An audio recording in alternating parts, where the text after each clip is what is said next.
Et l'on se plonge ce dimanche dans une enquête peu connue, insuffisamment connue au regard du nombre de victimes, au regard également du mystère qui plane autour d'un homme dont on n'a qu'une silhouette. Regardez plutôt, cet homme, on en a une description. Il n'est qu'une silhouette définie par des victimes. Un homme d'1,75 m, les cheveux ras, de type européen. Il porte des lunettes. Il présente une cicatrice sur le côté gauche du cuir chevelu. Il aurait aujourd'hui une cinquantaine d'années. Voilà ce que l'on sait de cet homme. On connaît son ADN et pourtant, il est en liberté après avoir violé au moins 16 femmes. Aujourd'hui, c'est cette enquête qui doit avancer. Pour qu'elle avance, une femme a choisi de parler, a accepté de raconter son histoire pour faire bouger les choses. Sylvaine, bonjour. Bonjour. Merci beaucoup d'être avec nous, d'avoir le courage de parler. Vous allez nous raconter votre histoire. Vous allez aussi nous dire pourquoi c'est important aujourd'hui pour vous de parler, puisque vous êtes l'une des victimes de celui qu'on surnomme donc le violeur d'Antibes. À vos côtés, maître Marine Alali, bonjour. Merci beaucoup d'être là. Vous êtes l'avocate de Sylvaine. Vous représentez 5 femmes qui ont été victimes de cet homme. Vous travaillez pour le cabinet Seban, avocat spécialisé dans les cold cases. Merci beaucoup d'être avec nous. Et puis Jean Arca est aussi avec nous. Bonjour Jean, vous êtes journaliste au Progrès, journaliste à Marianne. Vous êtes celui qui a fait sortir cette affaire, celui qui a permis de rendre lisible cette affaire au grand public. Vous avez beaucoup travaillé, vous avez aussi œuvré à la mise en relation des différentes victimes. Vous connaissez cette affaire parfaitement. Merci beaucoup d'être avec nous. On va évidemment vous écouter dans un instant. Sylvaine, je voudrais juste mettre, avant qu'on rentre dans tous les détails, je sais que c'est un dossier qui vous est cher, qui vous tient à cœur. Pourquoi c'est un dossier aussi attachant pour vous et pourquoi c'est un dossier, je le disais, hors norme ? Alors, c'est un dossier hors norme au vu du nombre de victimes, parce qu'on a quand même 16 victimes où on est sûr que c'est le même auteur avec l'ADN de manière récurrente sans qu'on arrive à l'identifier, alors qu'elles l'ont vu, en tout cas partiellement pour certaines.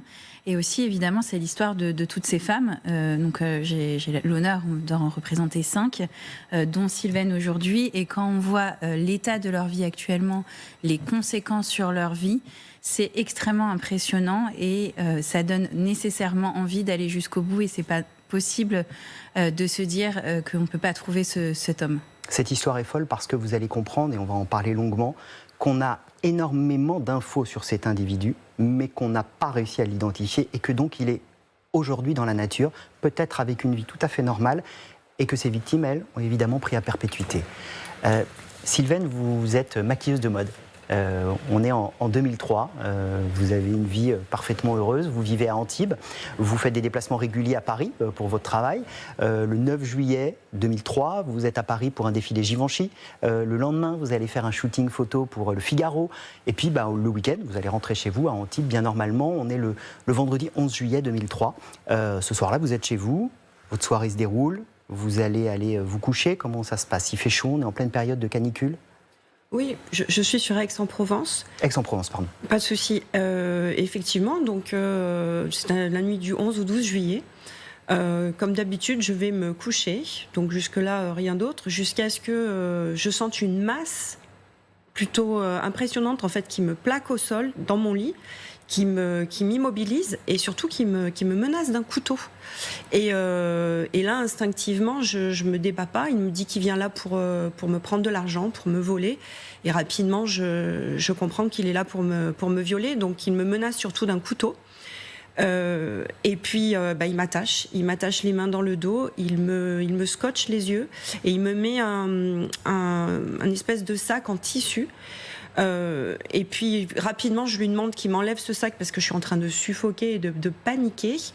Et c'est là que le scotch a commencé à se décoller sur mes yeux, vous savez, quand on est comme ça. Et donc, avec les éclairages de l'appartement, moi j'habitais à un premier étage, un T1, les petites lumières, vous savez, des appareils électroniques, je peux distinguer en fait sa silhouette et constater qu'effectivement, pendant qu'il s'adonne déjà à se déshabiller, à s'adonner à des gestes intrusif, je constate qu'il a un toc, il repousse les lunettes, il a des lunettes de type aviateur, une lunette de vue avec une monture métallique, il a un cheveu sur la langue, et parce que j'échange avec lui, j'essaye de savoir qui il est. Vous avez à ce moment-là, effectivement, le courage, ou en tout cas, c'est votre manière de vous protéger à ce moment-là. Vous allez vous mettre à lui parler. Qu'est-ce que vous lui dites ? J'essaye de savoir d'où il vient, d'où il me connaît, d'où il m'a repéré. J'ai même pas calculé, c'est un mécanisme de survie qu'on a tous en nous et qui fait qu'en fait j'ai pu me détacher de mon corps et à ne me concentrer que sur ce qui se passait là et à désamorcer la tension pour essayer qu'il me fasse le moins de mal possible, parce que là forcément vous êtes dans un état de panique et de torpeur, vous ne savez pas ce qui va se passer.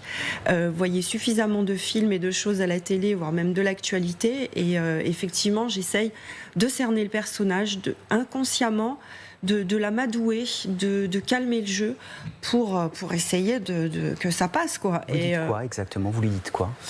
J'essaye de savoir précisément, mais c'est pas comme ça qu'on aborde des femmes. C'est pas une manière de faire. Est-ce que ta femme, est-ce que ta mère ne t'a pas expliqué un peu ? Enfin, tu peux pas juste aborder une femme comme ça en l'attaquant chez elle. Et voilà, j'essaye de raisonner, d'essayer de le faire un peu reculer.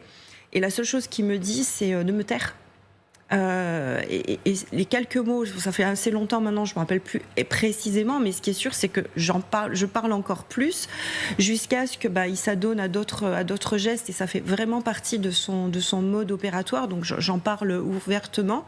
Il attaque un cunilingus et ensuite il me doite pendant pas mal de temps, parce que comme il avait des problèmes d'érection, c'est quelqu'un qui visiblement a des difficultés sexuelles à ce niveau-là. Il essaye par tout moyen. C'est quelqu'un qui est dans le contrôle et la manipulation, et qui je suppose, aime à jouir de la torpeur qu'il instaure. Il était rentré chez vous comment ? Par la fenêtre laissée entrouverte ? Oui, en fait, mon volet était cassé, mon volet roulant, mais ça faisait un moment, hein, c'était pas récent. Et effectivement, 12 juillet, on était en pleine canicule, j'avais laissé ma fenêtre ouverte. Et en premier étage, j'ai pu constater qu'il avait grimpé sur une poubelle pour atteindre mon balcon. Et donc, ayant un T1, il m'a rapidement vu sur mon lit et il m'a sauté dessus. À ce moment-là, vous vous dites quoi dans votre tête quand vous êtes pendant près de 2 heures je vais mourir. Je vais mourir. C'est pour ça que des années après, je développe un stress post-traumatique. Donc, quand on approche de si près la mort, les traumatismes, bien sûr, sont présents. On est stigmatisé à vie, et c'est vrai que Alors, sur le moment, on essaye à la fois de se dégager et d'amadouer le prédateur, parce qu'il s'agit vraiment de ça. Mais rapidement aussi, on perd la notion du temps. Et c'était aujourd'hui vers 4h, 4h30, et il est parti à la levée du jour, quand les oiseaux commencent à chanter, vers 5h30. Et c'est là que j'ai pu vite, moi, me lever, parce que il a fini ses affaires, il s'est rhabillé. Moi, j'étais à ce moment-là sur le ventre, puisqu'il se frottait derrière moi, etc. Et là, je sentais clairement qu'il n'arrivait pas à érecter. D'un coup, il s'est levé et il est parti par la porte d'entrée. Donc, je me suis vite levée et j'ai vite suivi. Alors, j'étais encore prise de panique, j'ai pas osé l'affronter là comme ça, mais j'ai essayé de le suivre. Et c'est là que j'ai pu constater, puisque j'étais en premier étage, qu'il avait nettement une cicatrice sur la tête, puisque la chevelure étant coupée très très courte, à la prison break. Et c'est comme ça que vous avez contribué à dresser ce profil dont on parlait il y a un instant. Tous ces détails que vous venez de nous donner, ils sont importants parce que c'est un mode opératoire et c'est des éléments descriptifs pour retrouver cet individu. Donc un grand merci d'avoir ce courage, parce que c'est aussi le but de votre prise de parole, on va y revenir. Maître Halali, vous avez donc 5 victimes de ce violeur d'Antibes. Ce qui vient d'être décrit là, c'est un mode opératoire répétitif, systématique ? Oui, c'est-à-dire qu'il rentrait chez des femmes qui savaient seules, parce qu'elles étaient systématiquement seules. Même des fois, c'était exceptionnel qu'elles le soient, et ça tombait pile ce soir-là. Donc, ce qui est appelé des repérages assez intensifs. En tout cas, c'est ce qui ressort du dossier. Et soit il pouvait rentrer par les fenêtres qui étaient ouvertes quand c'était des raies de jardin, soit il escaladait les immeubles et rentrait jusqu'au 2e étage. Donc quelqu'un qui est décrit quand même de manière assez athlétique dans le dossier. Et oui, et donc ce mode opératoire très particulier, il arrive avec du matériel, comme l'a expliqué Sylvaine, il attache, il essaie d'une manière ou d'une autre de bander les yeux ou de cacher le regard pour pas qu'on le voit trop. Il parle pas beaucoup, il parle très peu, et il y a les faits qu'elle vient de décrire de sexuels qui sont extrêmement particuliers et singuliers. Qu'on ne voit pas dans beaucoup de dossiers. Les faits durent plutôt très longtemps, donc c'est des faits terrifiants. C'est une histoire d'horreur qu'elle raconte à chaque fois, d'être réveillée comme ça en pleine nuit chez soi, sans aucune défense. À plusieurs reprises, il coupe l'électricité des appartements aussi, ce qui a empêché aux victimes d'allumer la lumière et de pouvoir se défendre. Et ça, c'est complètement récurrent dans les victimes que je représente. Autre élément important, c'est le repérage. Vous le disiez, c'est-à-dire, Jean, qu'il repère ses victimes en amont. En tout cas, c'est ce qu'on imagine, puisque à chaque fois, ce sont des femmes qui sont seules chez elles, pas tout le temps célibataires, parfois elles ont des compagnons, mais en tout cas, elles n'habitent pas avec lui. Et donc, oui, comment est-ce qu'il peut savoir, surtout que ça se passe toujours dans des résidences de standing, qui sont quand même assez sécurisées, souvent avec des portails électriques. Donc oui, comment est-ce qu'il arrive à avoir un tel niveau de détail ? Aussi, il y a certaines victimes qui ont été suivies d'une résidence à l'autre, notamment Chloé, elle était à Antibes, elle a déménagé et le violeur a fait une autre victime dans la même résidence quand elle a déménagé. Donc c'est quelqu'un qui a une capacité assez impressionnante à repérer ses victimes et à les suivre. Pour qu'on comprenne aussi son degré de perversité, vous avez, pour Marianne, raconté notamment le témoignage de Marie. Marie, le violeur l'a attendu pendant 5 heures dans un placard, racontez-nous. Oui, c'est Sylvie, qu'à l'époque j'avais appelée Marie, oui. Et donc Sylvie, elle est chez elle, elle entend un bruit et son chien se met à japper. Et donc, elle va vérifier dans son salon, c'est la nuit. À l'époque, elle est sur MSN, on est dans les années 2000. Et donc, finalement, elle retourne dans son lit. Mais quand elle retourne dans la cuisine, à un moment au cœur de la nuit, lorsque le courant est tout d'un coup coupé, là, son agresseur lui saute dessus et elle se bat avec lui dans l'obscurité. Et il la blessera gravement. Elle aura un nerf optique qui sera sectionné, elle perdra l'usage d'un œil. Elle en souffre toujours aujourd'hui de ces conséquences-là. Et donc, elle sait que, voilà, entre le moment où elle a entendu du bruit vers minuit et le moment où elle a été agressée, il s'est passé presque 5 heures. Donc c'est quelqu'un qui était vraiment déterminé, quelqu'un qui avait une très forte odeur corporelle, qui ne serait pas lavé depuis plusieurs jours, et dont cette odeur corporelle a imprégné ses souvenirs pendant près de 20 ans à Sylvie, et aussi a imprégné donc son placard. Elle a dû jeter tous les vêtements, tout ce qui s'y trouvait. Tous ces éléments ont contribué à dresser ce profil qui s'affine aussi, on va dire, par la géographie de ces crimes. Il faut qu'on regarde où il a sévi parce qu'on a une idée assez précise, au moins 6 villes, Châtenay-Malabry dans les Hauts-de-Seine, Mougins, Aix-en-Provence, Antibes, Saint-Raphaël, Toulon. Mettre ces déplacements, ça nous dit quoi de ce violeur d'Antibes? Là, on est entre 1994 et 2006. Oui, les premiers faits sont en Île-de-France, donc à Châtenay-Malabry. Puis au début des années 2000, il y a un déplacement vers le sud de la France et ensuite il reste dans le bassin méditerranéen et dans ces villes. Donc évidemment, il y a eu beaucoup de recherches et beaucoup de questions autour de ça. Est-ce que c'était à cause de sa profession? Il se déplaçait de ville en ville. Il y a eu beaucoup de recherches faites autour de ça. Aujourd'hui, on n'a pas la solution. En tout cas, ce qui est sûr, c'est que ça peut donner des indications pour le retrouver en fonction des endroits où il se trouvait. Jean, je voudrais qu'on comprenne comment on a associé tous ces éléments. Je le disais, on a retrouvé son ADN à 13 reprises.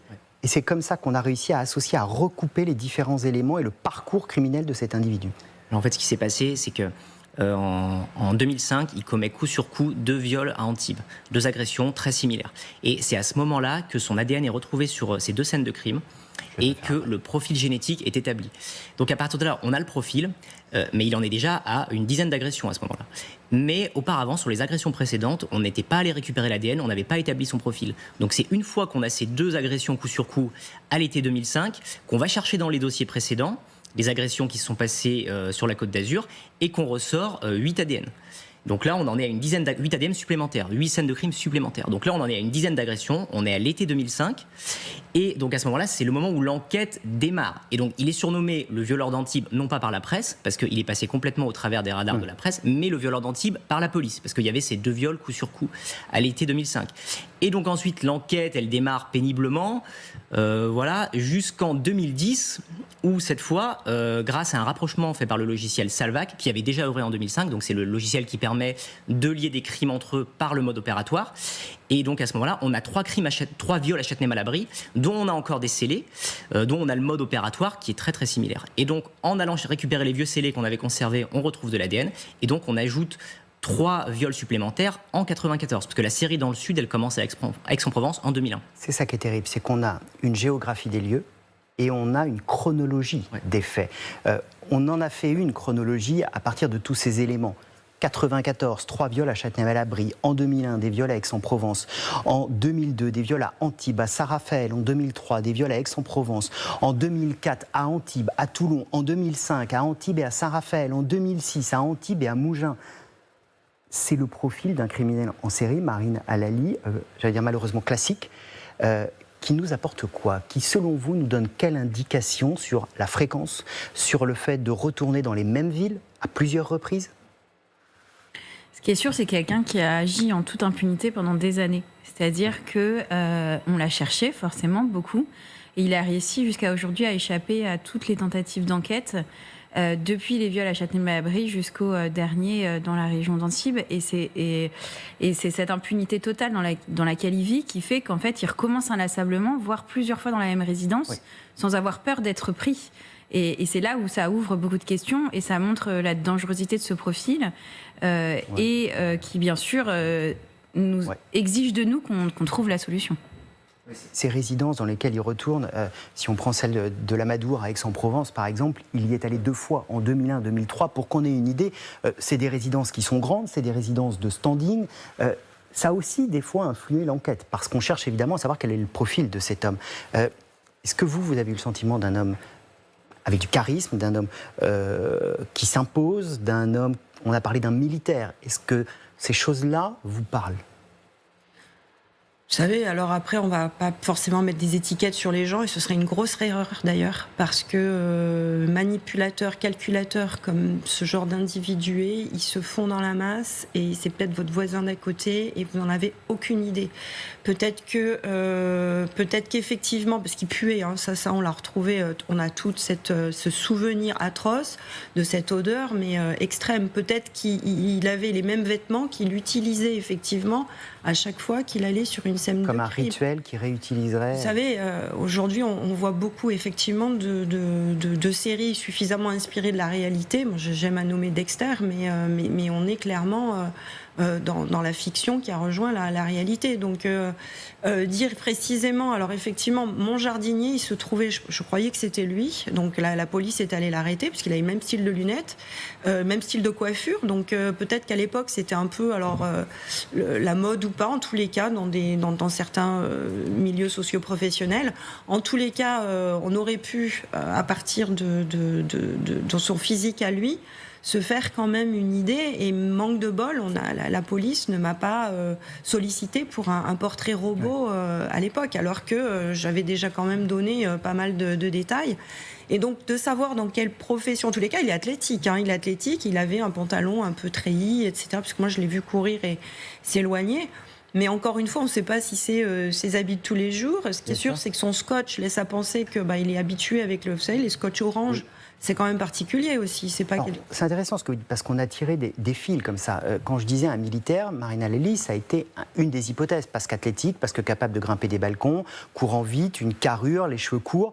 Cette piste-là, c'est une piste possible. On l'a vu avec le grêlé, qui était policier et gendarme, et qui était tueur et violeur.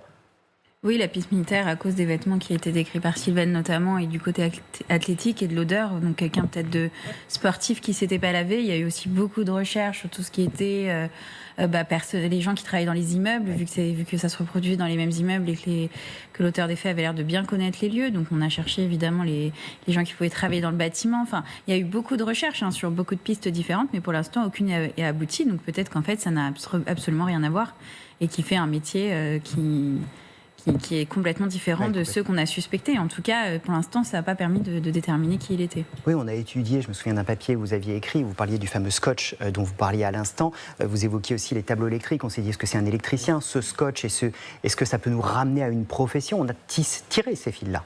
Le scotch, il était vendu dans un circuit professionnel assez restreint. Un scotch orange assez épais. Donc c'est vrai que la piste qui a été vraiment privilégiée à l'origine, c'est celle d'un intervenant des résidences. Donc ils ont gardé, la police a enquêté pour regarder, ils ont demandé à tous les syndics, toutes les entreprises qui avaient œuvré dans les résidences. Mais après, c'était compliqué de trouver une entreprise commune parce qu'on est sur 3 départements, 180 km. Donc cette piste-là, elle n'a rien donné. Ils ont quand même récupéré des listings de centaines d'intérimaires qui avaient œuvré dans ces résidences-là. Il y a plusieurs dizaines de personnes qui ont été testées ADN comparé, ça n'a rien donné non plus. voilà, c'est vrai qu'on a été dans une impasse. Après, il y a aussi un élément qui est troublant, c'est que finalement, en fait, ce violeur, le violeur d'Antibes, il a arrêté sa série, il a arrêté en 2006, en juillet 2006, à peu près au moment où l'enquête a vraiment démarré. Parce que l'enquête, elle démarre fin 2005, 2006 à peu près, quand on commence à avoir la série, toute la série de la Côte d'Azur, donc 13 personnes. Donc cette affaire n'ayant jamais été médiatisée, est-ce que lui, à un moment, a eu vent que l'étau se resserrait ? Est-ce qu'il avait un lien ou des contacts dans le milieu des forces de l'ordre ? Et donc il savait qu'il fallait peut-être qu'il arrête. Voilà, c'est le moment où l'ADN a vraiment commencé à être vraiment connu du grand public, quoi. On a commencé à savoir ce que c'était que l'ADN. Voilà, comment est-ce que lui a pu être au courant que l'enquête démarrait vraiment, alors que ça faisait quand même 12 ans qu'il commettait des viols. Et vous soulevez un point essentiel, maître, c'est que là, on a parlé 94-2006. 2006, on n'a pas retrouvé son ADN après sur d'autres scènes de crime, mais est-ce qu'il a eu vent de cette affaire, qu'on avait des ADN, et donc il a changé de mode opératoire, il se protège et il ne laisse plus de traces ? Est-ce que son parcours criminel a commencé avant 94, d'une autre manière ? Est-ce qu'il se poursuit même encore aujourd'hui ? C'est le caractère impensable de cette affaire, c'est de se dire que cet homme est dehors. Oui, il a jamais été arrêté, ça c'est sûr. Donc ça ouvre beaucoup de questions. S'il y a d'autres victimes, moi j'en suis assez convaincue qu'il y en a d'autres, pour la simple et bonne raison qu'avant les années 2000-2002, on faisait pas l'ADN, vu que ça n'existait pas, la technique n'était pas développée en France. Donc en fait, s'il en a fait d'autres dans les années 90, je dis n'importe quoi, mais s'il y en a eu en 98 à Brest, on n'a peut-être jamais fait le lien. Et finalement, les victimes n'ont pas été retrouvées. C'est pour ça que le but aussi de notre présence sur le plateau aujourd'hui, c'est de peut-être trouver d'autres victimes sur des modes opératoires similaires qui n'ont pas été rapprochés à l'époque, mais qui peuvent l'être aujourd'hui. Donc c'est une première chose, parce qu'on se dit, il n'y a pas de raison que 94, 2002, il n'y en ait pas eu, par exemple. Enfin voilà, il y a plein de trous comme ça où on peut penser qu'il y en a d'autres. Il peut y en avoir eu aussi d'autres dans le sud de la France, mais qui n'ont par exemple pas porté plainte, pas osé porter plainte. Ça arrive aussi dans ce type de fait. Donc c'est évident que plus on arrive à constituer son parcours criminel, plus on pourra se rapprocher de lui et l'identifier. Et c'est effectivement le sens du courage que vous avez aujourd'hui, c'est de dire si d'autres femmes ont été victimes, il faut qu'elles parlent, parce qu'elles peuvent apporter des éléments supplémentaires pour permettre de le trouver. C'est ça votre combat aujourd'hui. Absolument, surtout que l'expérience déjà nous prouve qu'il y a une personne qui s'est manifestée via les réseaux sociaux. Donc c'est l'une d'entre nous qui a pu capter ce commentaire sur un partage, voilà, des reportages sur Facebook, etc., qui a été fait, puisque on a commencé un peu à parler. Ça fait déjà bientôt un mois maintenant. Donc il y en a une, ça veut dire qu'il y en a d'autres. Donc là, on a pu récupérer son témoignage. Donc c'est évident qu'il y a eu des loupés. Il n'a pas pu faire 100% de réussite dans ses tentatives. Bon, moi, je sais qu'il avait bien préparé son coup. Et pour preuve, il avait coupé l'électricité dans le parking de ma résidence. On l'a découvert ensuite, mais ça faisait déjà plusieurs jours qu'il n'y avait plus d'électricité. Donc c'est le syndic, voilà, qui m'a tenu au courant ensuite. Quelqu'un parce que l'électricité, faut quand même connaître. C'est quand même un corps de métier où on met pas les mains facilement, même quand on fait du bricolage le dimanche chez soi. Donc oui, aujourd'hui, c'est important de faire passer déjà le message pour qu'il y ait peut-être d'autres personnes qui osent aussi. Des fois, il y a malheureusement des femmes qui ont été violées, qui n'ont pas osé aller porter plainte. Donc déjà, c'est pour leur dire qu'elles sont pas seules et qu'il faut qu'elles y aillent. Il faut peut-être qu'elles racontent des choses, parce qu'elles seront soutenues et comprises et écoutées, ce qui n'était pas forcément évident il y a plus de 20 ans. C'était encore un sujet particulier. La réception des services de police n'était pas toujours adéquate. Et pour preuve, j'ai d'autres victimes avec qui je suis en lien, etc., qui me racontent que c'était un petit peu limite. Donc aujourd'hui, les choses ont progressé.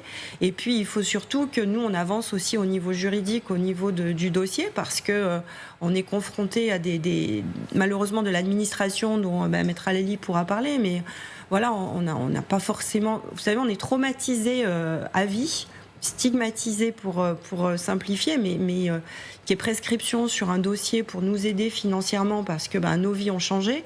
Moi, j'ai arrêté ma carrière, j'ai dû prendre une autre direction professionnelle, et je suis pas la seule, parce que beaucoup d'entre nous, ça a été la même chose. Il a fallu déménager, parce Bien sûr. Déjà, quand on vous vole chez vous, vous vivez super mal, mais là, c'est double peine. Et puis vous vous retrouvez démunis, en dépression. Moi, j'ai d'énormes migraines qui me suivent. Je fais du bruxisme. Voilà, là, je suis sous antidépresseur. Ça va, ça vient. Et puis, c'est toute une vie. Donc, moi, aujourd'hui, c'est pour accompagner ce projet de loi qui qui est notre actualité. Vous faites référence à quelque chose d'essentiel qui est l'espoir de votre dossier, c'est la généalogie génétique. On en a parlé ensemble sur ce plateau, on en a parlé avec le procureur de Nanterre et la procureure adjointe sur ce plateau. La généalogie génétique, je le rappelle d'un mot, envoyer un ADN aux États-Unis où il y a des bases de données récréatives, c'est-à-dire qu'on envoie son ADN pour sa généalogie personnelle, et puis ça donne une base de données immense qui permettrait de remonter à une personne de l'entourage, de la famille de ce criminel. C'est votre combat aujourd'hui, parce que c'est l'espoir majeur dans ce dossier. Oui, notre combat aujourd'hui, d'un point de vue de l'enquête pénale, est que cette technique soit utilisée jusqu'au bout dans ce dossier et qu'on puisse savoir enfin s'il y a un proche de cette personne qui est fiché ou pas dans ces bases de données et qui pourrait permettre de l'identifier enfin grâce à son ADN. Jean, à chaque fois qu'on remonte l'histoire des viols ou des tentatives, parce que vous avez raison de rappeler qu'il y a aussi des histoires de personnes qui auraient pu être agressées, puis pour X raisons, elles ont réussi ou à le faire fuir, ou on a plein de petits cailloux dans cette affaire. Oui, on a plein de petits cailloux. Une fois, il laisse sur place un cutter de la société MAC, MA2C, qui était un cutter qui était donné uniquement en cadeau par un commercial à des artisans qu'il allait voir. Donc c'est vrai qu'on a plein de petits cailloux. Moi, j'aimerais quand même rappeler que dans les années 2000, il est décrit par ses victimes comme ayant une trentaine d'années. Donc en 94, quand il commence à Châtenay-Malabry, il doit être assez jeune, peut-être dans la vingtaine, début de vingtaine. Donc il y a quand même pas mal de possibilités qu'il soit originaire de cette commune-là, ou qu'il soit originaire des Hauts-de-Seine.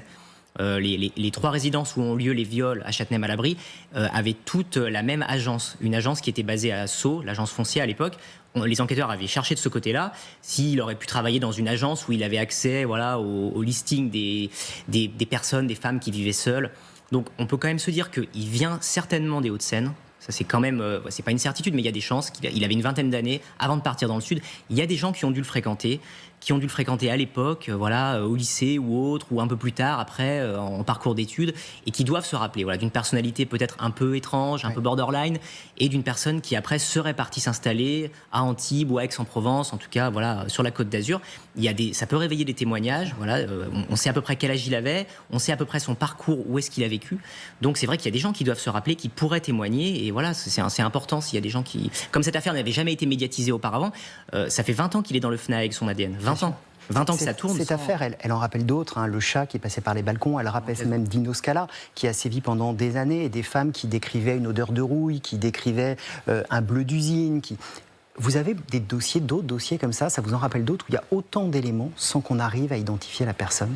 Alors celui-là, ce qui fait sa particularité, c'est quand même le nombre très très important de victimes. Ouais. C'est-à-dire qu'on a des séries de 3-4 viols, mais 16 sur autant d'années, avec en plus un mode opératoire quand même particulièrement violent.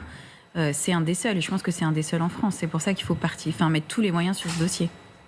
Sylvaine, j'imagine que pour vous, c'est horrible de vous dire que cet homme, peut-être comme Dino Scala, a aujourd'hui une cinquantaine d'années, une vie de famille, des enfants, un métier, qu'il vit aujourd'hui dans l'anonymat et dans la plus pure impunité.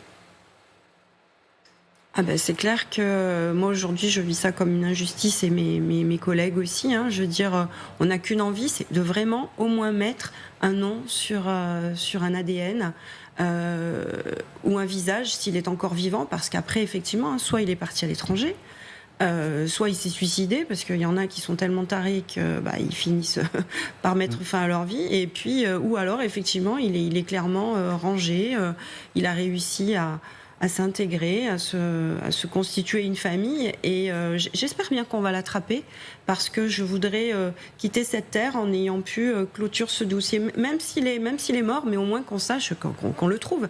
Et puis encore plus me dire, il faut que vous vous rendez compte, est-ce qu'il n'a pas continué?